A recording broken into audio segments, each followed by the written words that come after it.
ये आदमी एक अचार की फैक्ट्री में काम करता था, जहां उसका काम चूहों को मारना था, क्योंकि उसे चूहे मारने के पैसे मिलते थे।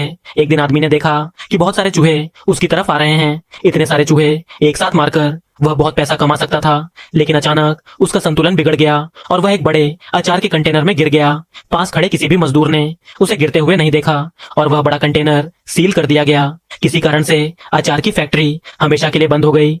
80 साल बाद दो लड़के उस छोड़ी हुई फैक्ट्री में आए। जैसे ही उन्होंने कंटेनर का ढक्कन खोला, वह आदमी जो 80 साल पहले उसमें गिरा था अचानक जिंदा हो गया। उसे देखकर दोनों लड़के डर गए और भाग गए। आदमी बाहर आया और देखा कि दुनिया पूरी तरह बदल चुकी है और उसके परिवार का कोई भी सदस्य अब जिंदा नहीं है। उसके बाद वह एक दुकान पर गया और कुछ खीरे उठाए, क्योंकि उसने फैक्ट्री में काम करते समय अचार बनाना सीख लिया था, लेकिन उसके पास उन्हें खरीदने के पैसे नहीं थे। इसलिए उसने खीरे वापस रख दिए और कूड़ेदान में उपयोगी चीजें ढूंढने लगा। उसी दौरान उसे कूड़ेदान में कुछ सड़े हुए खीरे और नमक मिले। वह बहुत खुश हो गया।